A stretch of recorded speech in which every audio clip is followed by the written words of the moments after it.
ETF index mutual funds నేర్చుకుని stock మార్కెట్లో రాణించాలనుకుంటున్నారా? వెంటనే ఈ నెంబర్కి కాల్ చేయండి.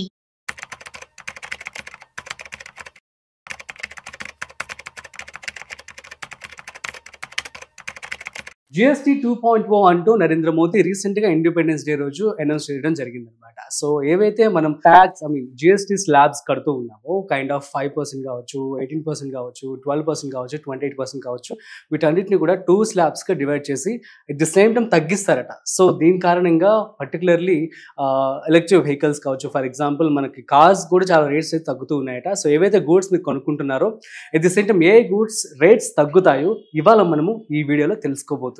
ఎప్పటి నుంచి అయితే ఈ యొక్క జిఎస్టీ ఇంప్లిమెంట్ చేస్తున్నారో అప్పుడే కొనుక్కోండి. సో దట్ ఏంటంటే మీకు డబ్బులు సేవ్ అవుతాయి. సో దీనికి సంబంధించి పూర్తి సమాచారం ఇవాళ మనతో చెప్పడానికి మనతో ఉన్నారు Hyderabad Angels director and business analyst Ratnakar Samavedam గారు. So hi, hello, namaste, welcome to Suman TV. నేను మీ రాజీవ్ పసుపులేటి.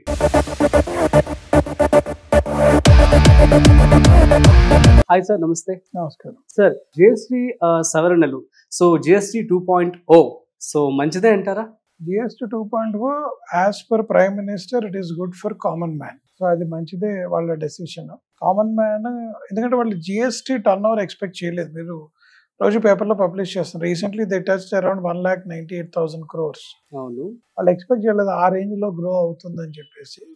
సో దాన్ని కరెక్షన్ చేస్తే జనాలకు బెనిఫిట్ చేయొచ్చు కదా, మనమే తింటాం ఏంటి అనేసి మేబీ గవర్నమెంట్ థాట్. బట్ ఇక్కడ ఒక ఇష్యూ ఉంది. ఆయన అనౌన్స్ చేయడం బాగానే ఉంది, కానీ దాని ఇంపాక్ట్ మూలన స్టేట్ గవర్నమెంట్కి ఏవైతే లాసెస్ వస్తాయో అది ఎవరు భరిస్తారు అనే question state governments are asking central government. So అది తేలేదాకా ఇది సెట్ అవ్వదు. అందుకని ఆయన డిసెంబర్ దివాళీ నుంచి మొదలు పెడదాము, నాకు టైం ఇవ్వండి అనే decision has declared. But issue is state governments involve అయి ఉన్నాయి కదా. ఇప్పుడు మన రేవంత్ రెడ్డి గారు కూడా వెర్షన్, నువ్వు జిఎస్టీ తగ్గిస్తానో నాకు రెవెన్యూ పడిపోతుంది, నాకు 2,000 కోట్లు లాస్, నువ్వు ఇస్తావో చేస్తావు అని కూర్చుంటాడు. నువ్వు డెసిషన్ నీదైతే నాకు ఎఫెక్ట్ కదా. స్టేట్ కి మేబీ కొంచెం ఎఫెక్ట్ అవ్వచ్చు. Two larger effect for state. ఎందుకంటే ఇప్పటి వరకు 9% వచ్చింది, అది మేబీ తగ్గే ఛాన్స్ ఉంటుంది, బాగా తగ్గుతుంది వాళ్ళకి. అందుకనే they are very too large. State governments అన్ని కూడా కన్సర్న్స్ రేజ్ చేయట్లేదు, అంటే అపోజిషన్ పార్టీస్ ఉన్నాయి. ఇది కూడా ఒక పొలిటికల్ ఎజెండా అని చెప్పి అంటున్నారు బీజేపీ నుంచి. ఒక మాట ఉందండి రూమర్, ఎందుకంటే ఈ బీహార్ ఎలక్షన్స్, తమిళనాడు ఎలక్షన్స్ వస్తున్నాయి కమింగ్. ఆ రెండిట్లో ఎఫెక్ట్ ఇవ్వాలంటే central government decisions common man effect అవుతుంది అనేది, ఓట్లు ప్రభావితం చేయొచ్చు అనేది కూడా ఒక డిస్కషన్ జరిగింది. Hopefully that can also be. But దీని ద్వారా స్టేట్ గవర్నమెంట్ అయితే ఆబ్వియస్లీ ప్రాబ్లమే. స్టేట్ గవర్నమెంట్స్ చాలా ప్రాబ్లం. వాళ్ళకి అసలే రెవెన్యూస్ లేక ఇబ్బంది పడుతున్నారు. GST is the good source of revenue. ఇప్పుడు మనకు కూడా 4 రెవెన్యూలు వచ్చి ఒక రెవెన్యూ తగ్గిపోతే ఇబ్బందే కదా మనకి. సరే సార్, మరి దీనికి సంబంధించి కామన్ మ్యాన్ కి ఎలాగో తగ్గుతూ ఉన్నాయి రేట్స్. సో ఏ సబ్జెక్ట్ లో టు సెలెక్ట్ ఎవరెవరికి ఏ సెక్టార్లు తగ్గుతాయంటే ఏమంటారు? మేజర్గా జిఎస్టీలో పాజిటివ్గా ఉండేది 28% ట్యాక్స్లో ఉన్న ACs, fridge, TVs, all luxury items ఏవైతే ఉన్నాయో, even cars, small cars, 2 wheelers, అవన్నీ 28 నుంచి 18% పడిపోతాయని అందరు చెప్పారు. ఒక చిన్న క్యాచ్ ఏమి ఇచ్చాడంటే, మీకు మోడీ పరిస్థితి తెలుసు, రాబిన్ హుడ్ అనమాట. రిచ్ని హిట్ చేసి పూర్ పీపుల్కి బెనిఫిట్ చేయాలని. సో వాళ్ళు లగ్జరీ కార్స్ 28% 40% చేస్తా అంటున్నాడు. సిగరెట్స్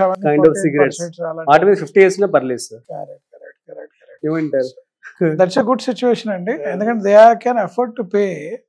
బట్ ప్రాబ్లం ఏంటంటే ఒక common man aspiration to reach they is going more distance. ఈ రోజు మీరు చూస్తుంటే 1% of the Indian population holding 84% of the net worth in India. ఇది చాలా చోట్ల ఇచ్చారు కూడా మీకు. The kind of value they bring. Correct, ఇంతకుముందు మాట్లాడుకున్నాం కదా. సో వాళ్ళు ఓన్లీ 1%. సో ఇది మంచి డెసిషన్ తీసుకోవటము. సో 28-18 అవటం అనేది biggest relief for many people. 12.5 అయింది చాలా తక్కువ రిలీఫ్ అండి. ఇది ప్యాకేజింగ్ మెటీరియల్, కొన్ని ఫార్మా మెటీరియల్స్, కొన్ని బ్రాండెడ్ ప్రోడక్ట్స్ ఏవైతే 12%లో ఉన్నాయో అవి 5%కి వస్తే మేజర్ ఇంపాక్ట్ నాకేం కనిపించట్లేదు. But 28 becoming 18 is a big change and booster for people అనమాట.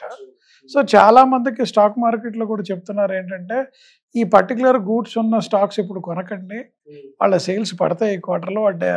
దివాళీ అన్నాడంటే దివాళీ నెక్స్ట్ క్వార్టర్ అక్టోబర్ నుంచి. సో అది తగ్గిన తర్వాత సేల్స్ బాగా పికప్ అవుతాయి, అప్పుడు కొనుక్కోండి అంటున్నారు చాలా మంది. Don't buy right now.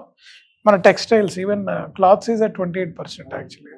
So they will come down and it will reduce our cost. So fine. So ఏదైతే మంచి పరిణామం అని చెప్పి అంటూ ఉంటారు. So thank you so much sir, it means a lot. And అందరికీ అర్థమని చెప్పి అనుకుంటున్నాను. సో గైస్, మీకు కనుక ఏమైనా డౌట్స్ ఉంటే ప్లీజ్ కామెంట్ చేయండి, మేము రిప్లై ఇస్తాము. సో మరొక ఇంట్రెస్టింగ్ కాంటెంట్తో మళ్ళీ కలుద్దాం. అంతవరకు చూస్తూనే ఉండండి Suman TV. This is Rajeev signing off. Video నచ్చినట్లయితే like, share and subscribe. Thanks for watching.